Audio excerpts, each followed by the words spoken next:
Hello everyone and welcome back to FitQ. My name is Jaycee. I'm an ACE certified group fitness instructor and personal trainer. And FitQ is the place where I answer any and all questions related to fitness, group fitness, or personal training. So if you have a question that you think of, drop it in the comments and I'll answer it in a future video. Today's question is from Sh47. Hi Jaycee, can you discuss how you study for the ACE group fitness instructor certification? Yes, I can. First, I suggest that you really know your terminology. When you go through the ACE group fitness instructor prep course, you get access to an online textbook to read through as you navigate the course. If you went through the course without reading it, I really recommend going back and looking at it.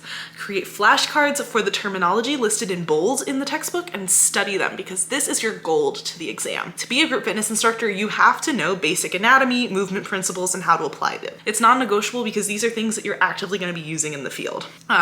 It's hard work to learn them. I'm not going to sugarcoat it, but the rewards after you are certified are great. You'll have the knowledge to make safe and effective programming, and you're going to know the terms in the application to back it up to your participants if you get asked a question of why are we doing this? I found that it's really helpful that I know this stuff like the back of my hand, that I can explain it to participants because my participants do ask me, hey, why are we doing this instead of this? And I can back it up. One, it makes you seem more credible in the eyes of your participants, and two, you're more prepared for that exam. My tip number 2 is to understand the ACE specifics. Now, ACE has specific models throughout its certifications. The one that's coming to the top of my head is the FIT principles. These are specific to the ACE group fitness exam. Study all of the ACE specific principles and models that you learned throughout the course and make sure you can apply these to real life scenarios because this is going to be the bulk of that certification is can you apply these ACE mover methods, the FIT principles, health behavior theories, these things to the exam. And my final tip is to take the practice exams. I think the practice exams are crucial for understanding how the ACE test works.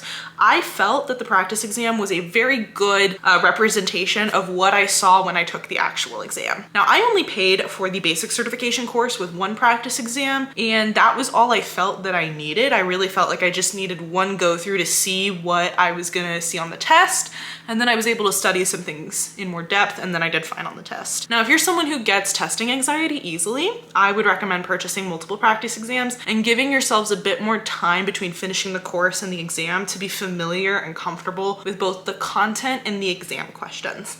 I think you can know the content really well, but if you can't apply it to the exam questions, you're not going to pass that certification. So the biggest thing is look at it through an ACE specific lens, study their terminology, their models, and take their practice test, and you're going to be good to go. Thank you all for watching. If you have a fit question, drop it in the chat, comments below, not the chat, and I will get to it in a future video.